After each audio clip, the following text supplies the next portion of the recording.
The morning sun painted the desert landscape in soft golden hues, as Thomas McCready rode his familiar path along the fence line of his ranch. At 62 years old, he had learned to appreciate these quiet moments before the day's work began in earnest. The rhythmic sound of his horse's hooves on the dusty trail had become as comforting as his morning coffee. His weathered hands held the reins with the easy confidence that came from 4 decades of ranch life. Thomas had inherited this land from his father and his father before him. Each generation had added their own touch to the place, but the essence remained unchanged. A sanctuary where hard work met honest living. The fence needed mending again. Winter storms had taken their toll on the old posts, and Thomas made mental notes of what supplies he would need from town. His wife Margaret always teased him about his methodical approach to everything, but at their age, planning ahead had become second nature. As he approached the eastern boundary of his property, something caught his eye. A splash of color against the neutral tones of earth and sagebrush. Thomas slowed his horse and squinted against the morning light. Someone was lying motionless near his fence. His heart quickened as he dismounted and approached the figure. It was a young woman, perhaps in her 20s, with long auburn hair that had come loose from what might have once been a neat braid. Her clothes were torn and stained with what appeared to be blood, though Thomas could see she was still breathing. "Miss," he called out gently, not wanting to startle her if she was conscious. "Miss, can you hear me?" Her eyes fluttered open, revealing the palest blue irises Thomas had ever seen. Fear flickered across her face as she tried to push herself up from the ground. "Easy now," Thomas said in the same tone he used with spooked horses. "You're hurt. Let me help you." "I stole nothing," she whispered, her voice barely audible. The words seemed to take all her strength. Thomas frowned at the strange statement, but his immediate concern was getting her medical attention. "I'm not worried about that right now, miss. You need to get to a doctor." She shook her head weakly. "No doctors? Please." Something in her tone made Thomas pause. In his years of living, he had learned to recognize desperation when he heard it. This young woman was running from something or someone, and the thought of medical attention clearly terrified her, more than her injuries. "All right," he said after a moment. "Let's get you somewhere safe first. Can you sit up?" With his help, she managed to get upright, though she winced with every movement. Thomas could see scrapes and bruises covering her arms and legs, but thankfully nothing appeared life-threatening. "What's your name?" he asked as he helped her stand. "Sarah," she replied. "Sarah Coleman. Well, Sarah, I'm Thomas McCready, and this is my land. My house is about a mile from here. My wife Margaret used to be a nurse before we married. She can take a look at those cuts." Sarah's eyes filled with tears at the kindness in his voice. "Why are you helping me? You don't know anything about me." Thomas considered her question as he helped her toward his horse. "When I was about your age, I found myself in trouble through no real fault of my own. A stranger helped me then without asking questions. Sometimes that's all any of us need, someone willing to help without needing to know the whole story first." The ride back to the ranch house was slow and careful. Sarah held on to Thomas with trembling hands, and he could feel how fragile she seemed, despite her obvious determination to stay upright. He found himself wondering what circumstances had brought her to his fence line in such condition. Margaret McCready was hanging laundry on the line when they approached the house. At 58, she still moved with the efficient grace that had first caught Thomas's attention all those years ago. Her silver-streaked brown hair was pulled back in a practical ponytail, and her capable hands stilled as she saw them approaching. "Thomas," she called out, concern evident in her voice. "What happened?" "Found this young lady near the east fence," he replied as he helped Sarah down from the horse. "She's hurt and needs tending." Margaret's nursing instincts took over immediately. She hurried to Sarah's other side, and together they helped her into the house.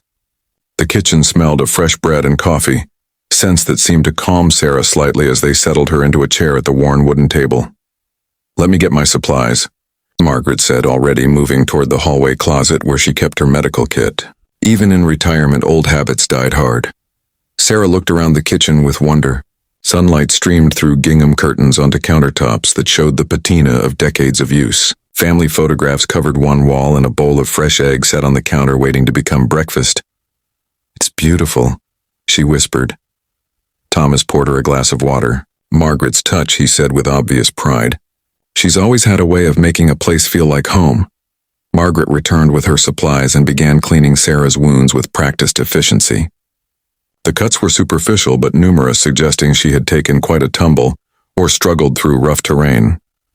"These will heal fine with proper care," Margaret announced. "But you look exhausted, dear. When did you last eat?" Sarah's stomach answered for her with an audible rumble that made her blush. "I'm not sure. Yesterday, maybe." Without another word, Margaret began pulling ingredients from the refrigerator. Soon the sounds of eggs crackling in a cast-iron skillet filled the kitchen, along with the aroma of bacon and fresh biscuits warming in the oven.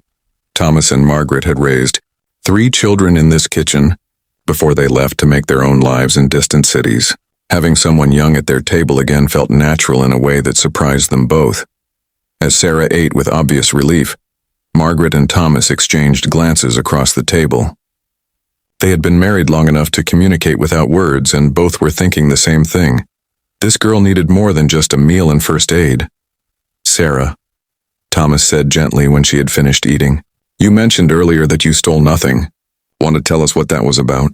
Sarah's fork paused halfway to her mouth. For a moment, Thomas thought she might bolt from the table, but then her shoulders sagged with exhaustion. "My stepfather," she began slowly. "He accused me of taking money from his desk drawer. $500. He said I was nothing but a thief like my real father had been."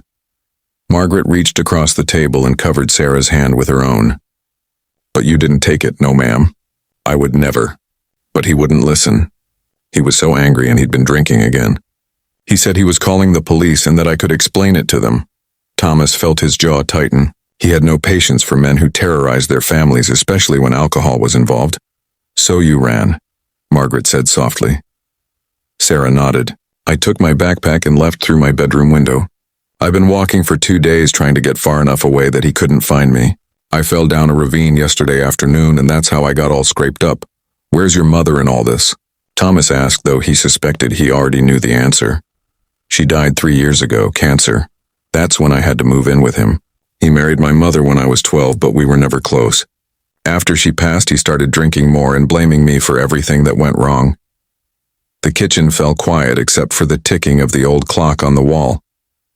Margaret and Thomas had seen enough of life to recognize real pain when they encountered it. This wasn't teenage rebellion or dramatics. This was a young woman genuinely afraid and alone. "Well," Thomas said finally, "you're safe here for now. We've got a guest room upstairs, and you're welcome to stay until you figure out what comes next." Sarah's eyes widened. "I can't impose like that."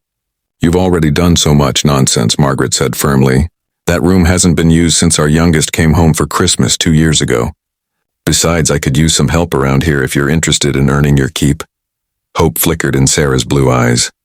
"You mean work here if you want to," Thomas added. "Ranch always needs an extra pair of hands, and Margaret's been after me to hire some help with her garden and the chickens." For the first time since they found her, Sarah smiled, a genuine expression that transformed her entire face.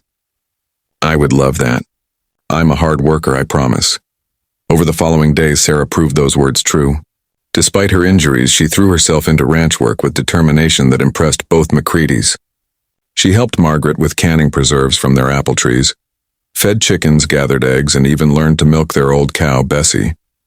Thomas found her equally capable with outdoor chores. She had a natural way with animals and wasn't afraid to get dirty fixing fence posts or hauling feed. Her presence brought an energy to the ranch that reminded them of when their own children were young.